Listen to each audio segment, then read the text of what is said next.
dendam orang-orang Quraisy ni tadi terus berlangsung, berjalan sehinggalah tahun ke-5 Hijrah. Ya.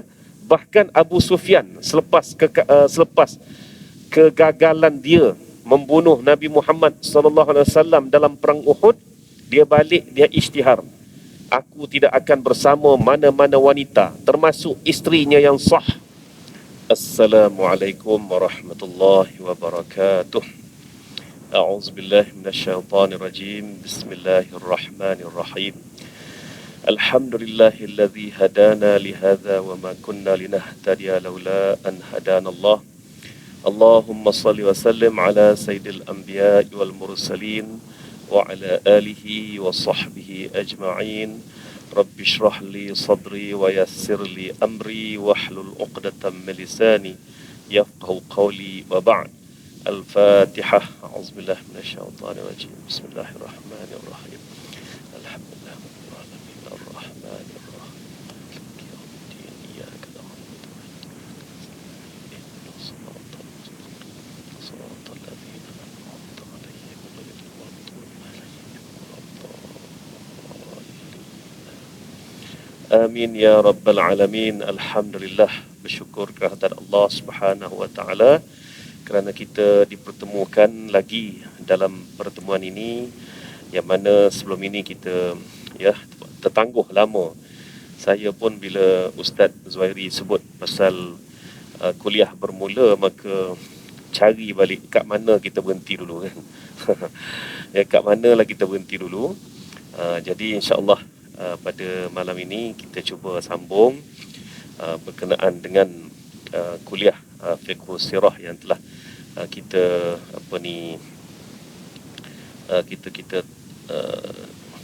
mulakan sebelum daripada PKP yang lalu.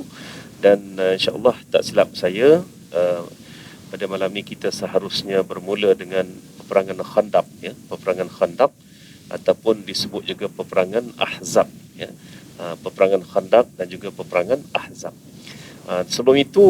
Sebelum peperangan Khandaq itu berlaku satu peperangan besar yang kita semua tahu bahawa umat Islam mendapat kemalangan yang besar, tetapi bukan kekalahan sebenarnya, bukan kekalahan. Sebab apa? Sebab kalau telah betul itu satu kekalahan, maka sudah tentulah Quraisy telah mengisytiharkan dia menang. Tapi Quraisy tak pernah pun mengisytiharkan dia menang sebenarnya, Jadi oleh itu kita cukup jika kita katakan bahawa peperangan Uhud itu tadi adalah suatu kemalangan besar bagi umat Islam, dan pengajaran yang cukup besar dari situ apabila Rasulullah SAW sebenarnya tidak pernah berhenti ataupun tidak terhenti dari sudut dakwahnya dan juga dari sudut bina negaranya. Memanglah harapan Quraisy semasa peperangan Uhud itu ialah kiranya umat Islam dan juga negara Madinah itu totally damage, jatuh. Tapi mereka tak berjaya. Mereka tak berjaya.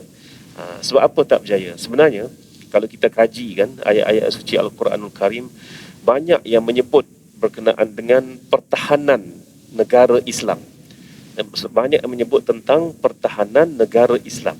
Maksudnya macam mana? Contohnya perang Uhud memang pukulan cukup hebat, tapi alhamdulillah pertahanan itu tidak berjaya menjatuhkan Madinah totally. Dia hanya berjaya memberikan kecederaan yang besar kepada umat Islam. Baik, siapakah ataupun apakah puncanya Uhud jadi gitu, dalam perang Uhud jadi gitu? Puncanya sama berlaku pada 5 tahun kemudian. Jangan ingat Uhudlah satu-satunya peristiwa yang dihadapi oleh Rasulullah SAW dan umat Islam yang mana umat Islam hampir tewas, dan selepas itu mereka bangkit semula, dan selepas kebangkitan itu mereka tak kalah-kalah lagi. Salah, silap. Sebenarnya dalam era Rasulullah SAW hidup sendiri pun ujian dalam peperangan itu tidak pernah terhenti sebenarnya.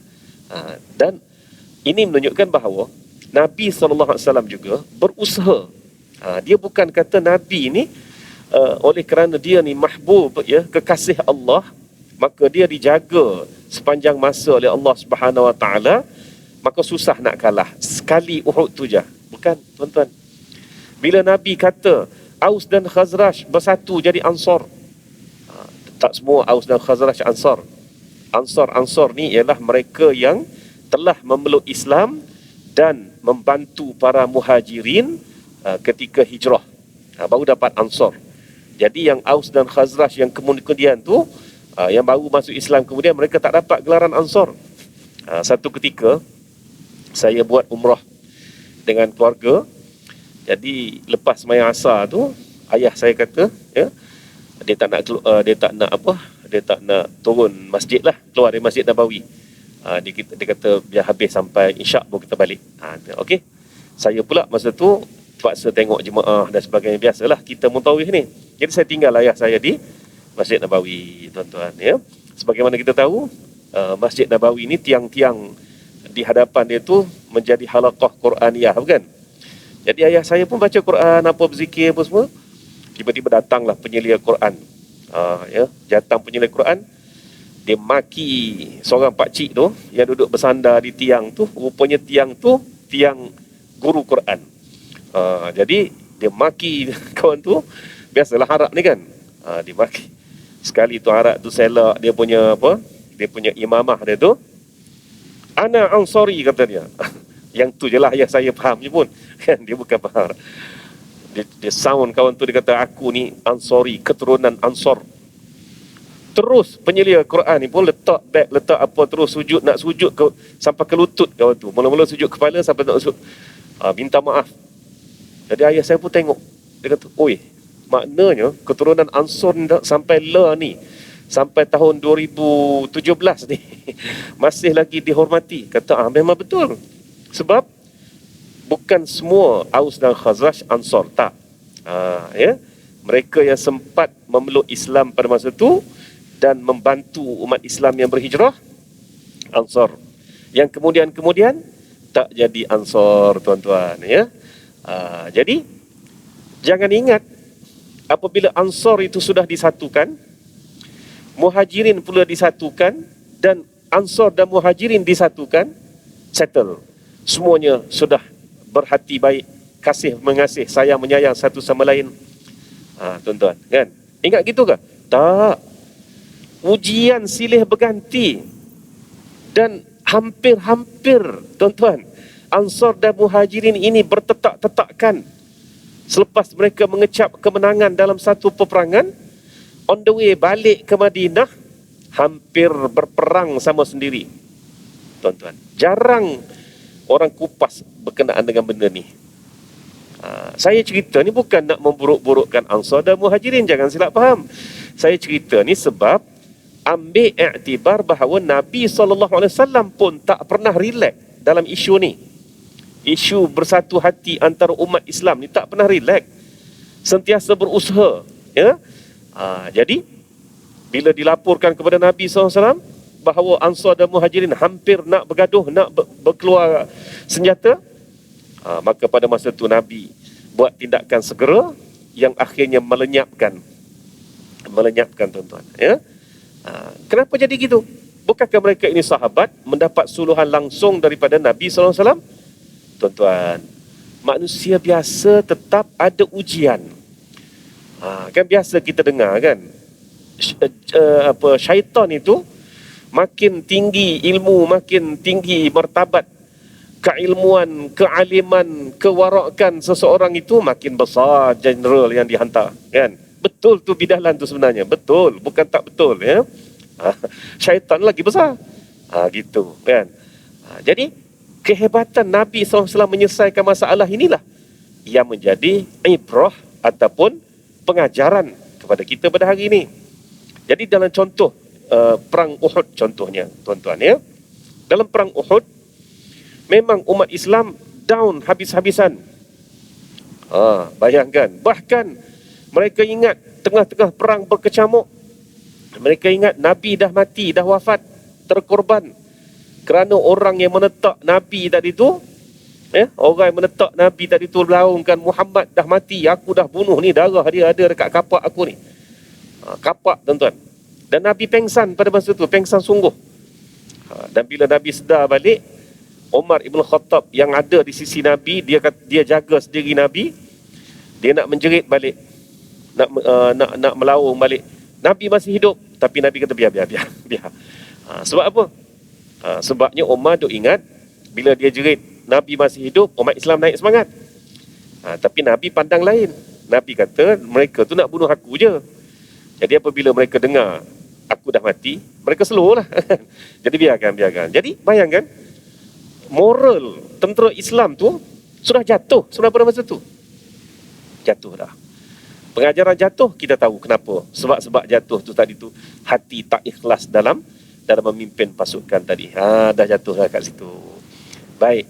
Selepas tamat perang, balik Madinah 2-3 hari saja, Nabi motivate balik.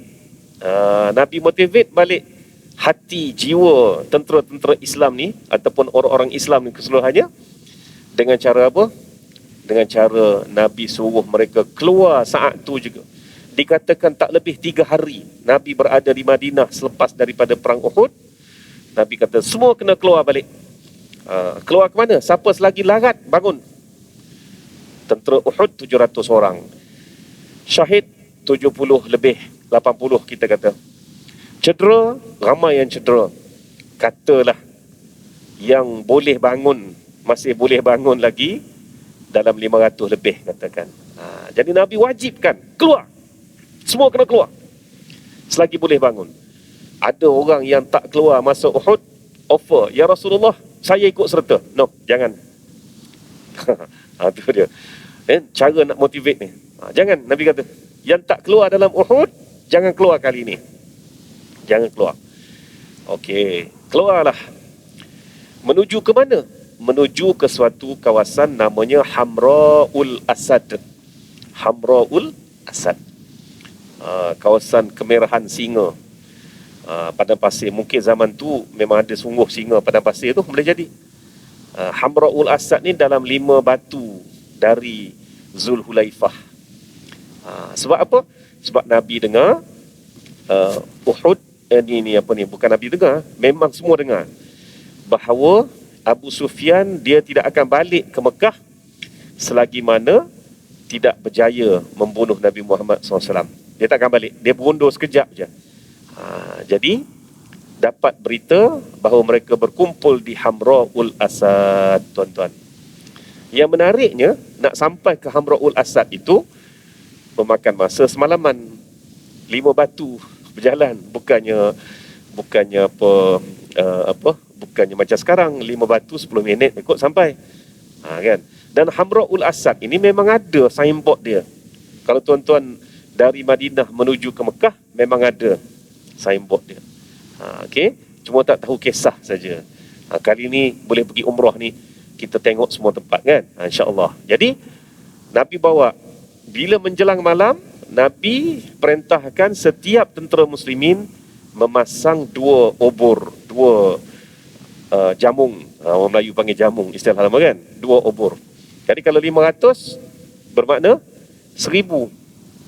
Itu psikologi Nabi, ya. Maka orang-orang Badui yang berada di antara Madinah dengan Hamra'ul Asad itu dapat gambaran, ramainya tentera, dia kata, berjalan malam-malam ni.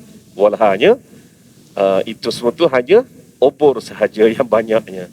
Jadi Nabi suruh bawa sebanyak mana obor yang mereka mampu bawa dan pasang pada malam tu. Berjalan sampailah ke Hamra'ul Asad. Nabi berkhemah di situ 3 hari 3 malam, ya.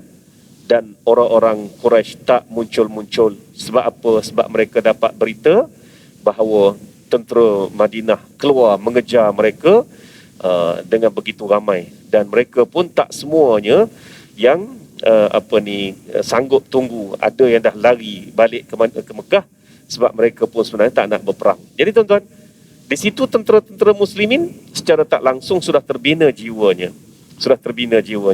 Ya. Baliklah mereka ke Madinah. Itulah dia digelar peperangan Hamra'ul Asad, tuan-tuan, ya. Okey. Yang saya kata tadi, Uhud bukan kali pertama dan terakhir isu yang sama yang bermasalah, bukan. Bahkan tuan-tuan, berlaku beberapa kali selepas itu. Antaranya apa? Apabila Nabi SAW menakluki kota Mekah. Ya, 10,000 tentera dapat dikumpulkan untuk menakluk kota Mekah. Dah berjaya menakluk kota Mekah, tiba-tiba datang berita orang-orang Hawazin. Orang-orang Hawazin ini orang-orang kawasan Taif. Siapa tahu Taif, dia tahulah ceritanya kan. Suku Hawazin turun dari Taif dan sebagainya, nak mari serang Mekah. Kononnya sebagai solidariti kepada orang-orang Quraisy yang telah hilang kuasa, nak serang, nak tolong mengembalikan kekuasaan orang Mekah lah kononnya. Maka Nabi SAW pun berhadapan dengan mereka, ringkaskan cerita, mereka ni tadi tewas. Tewas menentang Nabi SAW di suatu tempat namanya Hunain. Ya, namanya Hunain, tak jauh dari Ji'ranah. Itu tempat dia. Sejauh mana tuan-tuan pergi ke Ji'ranah, sejauh itulah tempat ni berperang sebenarnya, tempat ni. Jadi apabila kalah di Hunain, ya, mereka ni pula suku Hawazin ni tuan-tuan, mereka bawa segala harta benda, ternakan, anak bini semua bawa, sebagai tandanya kalah mati. Gitu. Jadi berperanglah betul-betul supaya jangan kalah. Apabila mereka ni kalah sungguh di perbatasan Hunain, mereka lari ke Taif. Tuan-tuan yang dah pernah pergi ke Taif boleh bayang macam mana bentuk muka bumi Taif, berbukit begitu kan. Jadi kejar, tentera muslimin ni pun kejar. 10,000 yang asal plus 2,000 yang baru masuk Islam orang Mekah, tuan-tuan. Plus 2,000 kan. Dan yang menariknya tuan-tuan, 2,000 ni tadi, mereka nak duduk dekat Nabi. Ketika orang Hawazin serang mengejut mula-mula, first round punya serangan, lari letang pungkang, tinggal Nabi kat situ je. Jadi di situlah Nabi pun seru orang-orang yang pernah berperang dalam perang Uhud, yang pernah berperang dalam bersama Nabi dalam Hudaibiyah dan sebagainya tu, datang balik kan, dalam perang tu. Datang, Nabi percaya dia orang ni duduk sebelah Nabi. Yang baru masuk Islam ni tak boleh percaya. Sebab apa? Sebab first time. Jangan kita hina ya. Tak boleh, saya tidak berniat menghina, saya sebut begitu tu. Itu pada masa itu. Mereka masih lagi kecut perut lagi berperang ni tadi. Berperang kerana Islam, mati syahid. Selama ni mereka berperang kerana glory kan, kerana kegemilangan lain. Jadi Nabi panggil, lawan balik, ringkaskan cerita. Kalah di situ, mereka lari ke Taif. Nabi kepung sampai seminggu lebih, 10 hari kepung di Taif. Tak menang-menang juga. Tak menang-menang juga. Orang-orang Hawazin tak menyerah kalah, tidak datang bertemu dengan Nabi SAW. Maka Nabi kata apa? Nabi kata, mari kita balik. Bila dengar Nabi kata mari kita balik, jawabnya yang mana saya jangka mereka ini adalah golongan yang baru masuk Islam tadi, ya. Yang mana ketaatan kepada Nabi pada masa itu masih lagi. Bila Nabi kata kalaulah Ansar Muhajirin ni, Nabi kata lah, dia tak lawan dah kan. Tapi ini baru masuk Islam punya golongan ni. Dia kata, kita nak tinggal gitu je. Kan kita nak tinggal begitu je, tidak sampai mereka menyerah. Nabi kata apa? Kalau begitu kita lawan lah. Masuk lawan. Lawan tak boleh. Naik gunung, turun balik, bahkan cedera. Ya tak pasal-pasal cedera. Nak melawan suku Hawazin yang kuat pertahanan di Taif tadi.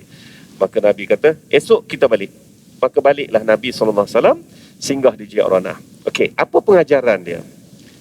Pengajaran dia sama seperti mana pengajaran peristiwa Uhud dulu. Makna kalaulah kita masuk jihad fisabilillah, dalam apa bidang sekalipun, fokus niat mesti tuntas, mesti kemas, mesti jelas. Fokus niat tadi. Tak boleh niat bercampur-campur aduk. Khasnya antara ukhrawi dengan duniawi, berbeza-beza kan, ataupun berlainan tapi nak disatukan, tak boleh. Jadi rupa-rupanya orang-orang Mekah pada masa itu yang baru memeluk Islam ini hatinya tu sudah apa? Sudah tersalah niat, mahukan harta rampasan perang, mahukan tawanan dan sebagainya. Maka Nabi SAW berfikir seperti mana yang Allah Ta'ala suruh kita berfikir dan berikhtiar. Dah kalau tak boleh pada tahap itu, tak apa, biarkan mereka di situ. Nanti kita buat perbincangan lain selepas ini. Balik dulu. Sebab kita bukan nak membunuh semata-mata membunuh. Tidak. Itu pengajaran dia. Jadi tuan-tuan, Nabi pun balik. Bila Nabi balik, seminggu selepas itu, turunlah suku Hawazin tadi dari Taif, datang berdebat soal Nabi, soal macam-macam soalan kepada Nabi. Nabi kata biar. Walaupun Nabi macam macam kepenatan melayan soalan mereka, Nabi kata biar mereka tanya. Walaupun ada dalam kalangan sahabat kurang senang dengan gaya orang-orang Hawazin tadi itu, seperti biadab, tak sempat nak jawab satu-satu tanya. Nabi kata biar. Nabi layan semua soalan. Bila Nabi layan semua soalan, tuan-tuan, dah tak ada benda dah nak tanya. Akhirnya mereka isytihar, kalau begitu kami bersama-sama kamu wahai Muhammad, kami memeluk Islam. Panggil Rasulullah, tak panggil Muhammad dah, panggil Rasulullah dah, tuan-tuan. Inilah dia, ya. Nak ceritanya, nak membentuk jiwa, membentuk hati ni bukan satu benda senang. Saya yang bercakap ni pun saya surrender, kan? Surrender bab membentuk jiwa hati ni. Tapi kita cuba supaya hati kita sentiasa tulus wal ikhlas tu tadi. Itulah peristiwa-peristiwa yang hampir sama, yang berulang sebenarnya sepanjang hayat Rasulullah SAW. Jadi Nabi SAW bukan diberi super power seperti mana bayangan kita, tidak. Nabi memang ada mukjizat, tapi bukan diberi super power. Bersatulah kamu Ansar Muhajirin, bersatu sampai mati. Tak, tuan-tuan, ujian akan datang juga.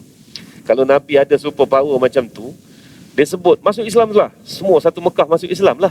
Tapi kenapa ya Nabi sampai ke tahap berdakwah, dipukul, dicedera dan sebagainya, dihina, dicerca, kan? Di pulau, macam-macam. Dan bapa saudara sendiri yang paling rapat dengan dia mati kufur. Itu menunjukkan bahawa Nabi Tuhan dah tunjuk kepada kita. Nabi pun berusaha dalam dakwah ini tadi. Maka siapalah kamu kalau kamu nak berjaya terus? Tak ada, tuan-tuan, tak ada shortcutnya. Begitu situasinya. Begitu juga tadi, satu unsur yang kita tak boleh kita kata lupakan ialah unsur kalangan kita ni, sesama sendiri mesti ada nasihat menasihati. Nasihat menasihati. Tengok kawan kita dah melencong, nasihat. Tak pakai nasihat dengan orang pertama, cuba orang kedua. Apabila nasihat ini sudah jadi, kita kata kejanggalan ataupun keganjilan, maka di situlah hancurnya umat Islam ni. Hancurnya agama ni. Sebab Nabi sebut dalam hadis dia apa dia? Ad-dinun nasihah. Agama tu bermula daripada nasihat. Tuan-tuan, agama tu bermula dengan nasihat, ataupun keseluruhan agama itu, ad-din, Islam itu adalah nasihat. Dan sebab itulah kita berkuliah maghrib untuk nasihat. Saya sampaikan nasihat, tuan-tuan juga nasihatkan saya. Saya mungkin nasihat dari sudut ini, tuan-tuan nasihat dari sudut itu. Itulah dia. Jadi kalau tidak ada daya ni, tuan-tuan, dan tak ada orang boleh sentuh, rosak. Dan sudah berapa ramai manusia yang rosak apabila mereka tidak mahu dengar nasihat. Tak usah sebut nama lah, tuan-tuan, ya. Perkara itu sebenarnya lumrah, sunnatullah, sunnah alam. Dia boleh berlaku. Kita tahu, kita ambil pengajaran. Selagi yang kita boleh nasihat dan kita pula dinasihatkan, teruskan. Bukannya cara untuk kita mengeji orang-orang yang dah menjadi contoh tu tadi. Itu contoh untuk kita fahamnya. Tidak berhak untuk kita sebut di mulut kita contohnya, ya. Begitu, tuan-tuan. Maka dendam orang-orang Quraisy ni tadi terus berlangsung, berjalan sehinggalah tahun ke-5 Hijrah. Ya. Bahkan Abu Sufyan selepas kegagalan dia membunuh Nabi Muhammad SAW dalam perang Uhud, dia balik, dia isytihar. aku tidak akan bersama mana-mana wanita, termasuk isterinya yang sah. Masa tu masa zaman kufur kan, jangan pelik lah kalau ada wanita-wanita lain selain daripada isteri tu. Kemudiannya dia memeluk Islam. Jadi tuan-tuan, setahun lamanya, lepas balik perang Badar, lepas balik perang Badar tahun 2 Hijrah, Abu Sufyan bersumpah, aku tak akan meniduri mana-mana wanita termasuk isteri Hindun tu, ya, selagi tidak berjaya membunuh Muhammad. Tu sumpah Abu Sufyan, tuan-tuan. Dahsyat nak cerita zaman kufur ni kan. Tapi bila dah memeluk Islam, dia tu salah seorang sahabat besar. Bahkan dia push anak dia Muawiyah bin Abi Sufyan supaya beri satu khidmat yang cemerlang. Ya, Abu Sufyan ini satu sikap dia positif dan negatif lah. Positifnya apa dia? Dia suka berlumba, nak lebih. Positif, jangan kata negatif. Hak negatifnya apa? Pada zaman jahiliah, sikap dia itulah menyebabkan dia memijak-mijak orang lain, membunuh orang lain, kedekut, bahkan nak bunuh Nabi Muhammad SAW sendiri. Tapi bila dia memeluk Islam, anak dia Muawiyah pun memeluk Islam, dia kata apa? Kita ni sudah terlewat dalam bersama dengan agama ni. Oleh itu, jangan biarkan kita ni terlewat. Lakukan sesuatu yang boleh beri kesan kepada agama ni. Tu dia, tuan-tuan. Jadi Muawiyah pada masa itu, apa dia? Apa dia kelebihan Muawiyah yang dia sumbang kepada Islam? Mula-mula sekali, golongan Bani Umayyah ni tadi ialah golongan yang sudah terkenal dengan pandai menulis dan membaca serta mengira secara berkertas. Ya, itu Bani Umayyah yang disebut li'ila fi Quraisyin ila fihim rihlatash syita'i was-sayf. Satu surah, nama surah Quraisy. Orang-orang Quraisy ini sudah biasa dengan ilaf. Ilaf ni apa dia? Dokumen-dokumen, surat-surat perjanjian, surat gadai janji, bond, macam-macam tu dah ada zaman dia tu. Bahkan istilah kumisyah tu sudah biasa dalam kalangan orang Quraisy. Jadi yang paling terkehadapan dalam bab menulis dan membaca ni siapa? Bani Umayyah lah orangnya. Jadi sebab itu Muawiyah bin Abi Sufyan menyumbang tenaga sebagai penulis rasmi Al-Quran, wahyu. Walaupun dia baru memeluk Islam. Ya, sebab itulah jangan duk hina Muawiyah, ya. Jangan kita terpengaruh dengan golongan Syiah yang menghina sahabat-sahabat selain Sayyidina Ali dan lain-lain, kan. Jadi tuan-tuan, itu sikap Abu Sufyan. Dia memang bersumpah betul lah. Tiba-tiba pergi perang Uhud, dia terbalik, dia tak isytihar pun bahawa sumpahnya telah terlaksana, sebab dia tahu dia tidak menang. Maka didesak oleh isterinya yang dah setahun ditinggalkan itu supaya isytihar kemenangan. Tapi gentleman, dia tak isytihar kemenangan sebab dia tahu bahawa dia tidak menang, tuan-tuan. Maka sebab itulah orang-orang Quraisy dia berusaha dengan lebih sophisticated, gitu. Dia berpakat dengan orang-orang Arab Ghassan yang berada di segenting antara Syam dengan semenanjung tanah Arab. Syam tu tanah apa? Tanah Palestin, tanah Syria, tanah Jordan, Beirut, Lebanon, ya. Tu dia. Beirut tu ibu negara dia. Lagi Israel lah. Israel, negara haram Israel. Jadi 5 negara ni dalam wilayah yang dikenali sebagai Syam, tuan-tuan, ya. Jadi suku Ghassan ini terkenal dengan bengisnya dan juga berada di bawah pengaruh Rom. Orang-orang Quraisy dengan bantuan Yahudi dan juga munafikun boleh mempengaruhi suku Ghassan ini supaya bersama-sama dengan Quraisy memerangi Nabi Muhammad SAW. Punya canggih, dia punya persediaan. Quraisy di selatan, Ghassan di utara, ya. Dia boleh, dia sebenarnya salah juga tu saya buat tu. Dia sebenarnya timur dengan barat, ya kan. Sebetulnya, ya. Tapi selatan tu maksud saya di bawah lah, ke arah Yaman ini di bawah, dengan Ghassan di atas. Mereka boleh berjanji berjalan senyap-senyap sehingga bertemu di suatu tempat namanya Jabal Sila. Orang-orang Yahudi beritahu Jabal Sila itu adalah seperti sempadan tanah haram Madinah dengan tanah halal ni tadi. Dia ada laluan sempit di Jabal Sila yang berada di tenggara Madinah. Jadi di situlah Yahudi janji mereka akan mempengaruhi kaum mereka yang satu-satunya yang masih tinggal di Madinah, namanya Bani Quraizah, ya, Bani Quraizah, supaya membuka jalan untuk mereka lalu masuk menyerang Nabi Muhammad SAW dan juga Madinatul Munawwarah, tuan-tuan, ya.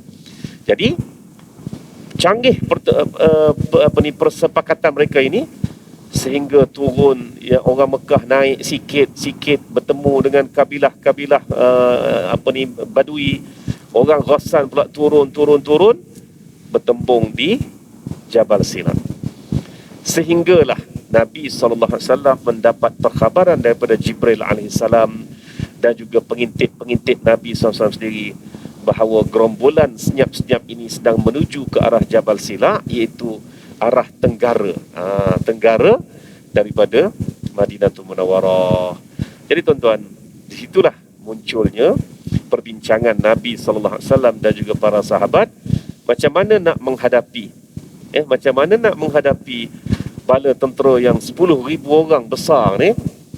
Pada masa tu orang-orang Bani Quraizah Yahudi ni, mereka tak nak bercantum dengan golongan tentera Ahzab ni tadi. Tak nak, sebab mereka kata mereka tak ada masalah pun dengan Muhammad. Buat apa nak berperang lawan Muhammad? Tapi lama kelamaan Bani Quraizah ini akhirnya terpengaruh dan tidak disedari oleh Nabi Muhammad SAW dan juga para sahabat pada masa itu. Maka keluarlah para sahabat ini setelah mendapat keputusan daripada cadangan Salman Al-Farisi. Salman Al-Farisi ni tadi, tuan-tuan, kurniaan Allah kepada Nabi Muhammad SAW dan juga umat Islam. Asal dari Farsi itu jadi Al-Farisi, Parsi, iaitu orang Iran, orang Parsi tadi, ya. Mengembara mencari agama. Dia ni anak raja, keturunan kerabat diraja Parsi, ya, yang keluar daripada agama Majusi, cari agama yang sahih, yang benar, sehingga diduga dengan dijual sebagai hamba, ditipu dan sebagainya. Sampailah dia di Madinah, tuan-tuan. Sampailah dia di Madinah, dan agama dia yang terakhir adalah agama Masihi sebelum bertemu dengan Nabi Muhammad SAW. Tuan-tuan tahu berapa umur dia? Umur Salman Al-Farisi semasa bertemu Nabi 250 tahun, tuan-tuan. Bukan muda-muda lagi. 250 tahun. Tapi dia ni syarat dengan pengalaman. Ketika kecamuk nak menghadapi tentera-tentera Ahzab yang datang dengan dahsyat ini, tuan-tuan, 10,000 orang ni, sedangkan tentera Madinah pada masa itu hanya mampu 3,000 orang saja. 3,000 saja yang boleh keluar, tak keluar dah. Tak boleh nak cari dah. Maka Salman Al-Farisi mencadangkan supaya dibina parit. Parit tu tadi menutup jalan ke Jabal Sila, bukannya mengelilingi satu keliling Madinah. Ya, silap kalau ramai yang duk kata bina parit sekeliling Madinah. Ini tak mengkaji secara jelas ni, ya. Jadi dia tutup jalan. Parit tu sejauh 2,5 km saja, tuan-tuan, ya. Sejauh 2,5 km saja ditutup laluan ke Jabal Sila. Jadi orang-orang Ahzab tadi yang sudah ke depan, yang jauh ke depan ini, bila mereka bertembung dengan parit tu tadi, maka mereka tak ada pilihan selain berkhemah di situ sahaja. Dan di situlah terjadinya pengepungan orang-orang Ahzab yang merupakan gabungan daripada pelbagai bangsa ini menyerang umat Islam, dan umat Islam pula bertahan di sebalik parit tadi selama lebih daripada 40 hari 40 malam, tuan-tuan, sampai habis bekalan, tuan-tuan, ya, sampai habis bekalan. Jadi insya-Allah kita sambung dalam pertemuan akan datang berkenaan dengan susur galur peperangan Ahzab ini, dan juga yang paling penting pengajaran-pengajaran yang kita perolehi daripada peperangan Ahzab ini tadi. Sebab kita ni fiqhus sirah, kita nak memahami sirah, kita bukannya nak baca sirah. Nak baca sirah, tuan-tuan boleh baca sendiri, ya, beli je mana-mana buku sirah, ya, jadikan sebagai apa dia, sebagai bedtime story. Dekat nak tidur, baca, habis satu muka, buku pun tutup kita, kan? Tutup muka kita, maka lena lah kita. Itu sebenarnya buku ni ubat pelena tidur yang paling mujarab, tuan-tuan. Siapa tak lena tidur, ambil lah buku, kan? Tak usah ambil buku, tak apa. Ambil tablet ke, ambil apa, baca bahagian ilmiah. Lena. Lena sungguh. Sebab itulah Iqra, kita kena Iqra semua, tuan-tuan, ya. Jadi kalau sekadar nak bercerita pasal sirah, boleh tahan cerita, tapi kita cuba nak sedut ibrah daripada sirah Nabi SAW ini, maka itulah kita fiqh sirah. InsyaAllah kita sambung dalam pertemuan akan datang. Sebentar lagi masuk waktu Isyak, kita tangguhkan dengan tasbih kafarah dan juga suratul Asr. Subhanakallahumma wa bihamdika asyhadu an la ilaha illa anta astaghfiruka wal 'asr innal insana lafi khusr illa alladziina aamanu wa 'amilus solihati wa tawassaw bil haqq wa tawassaw bis sabr. Shadaqallahul azim. Wabillahi taufiq wal hidayah. Wassalamu alaikum warahmatullahi wabarakatuh.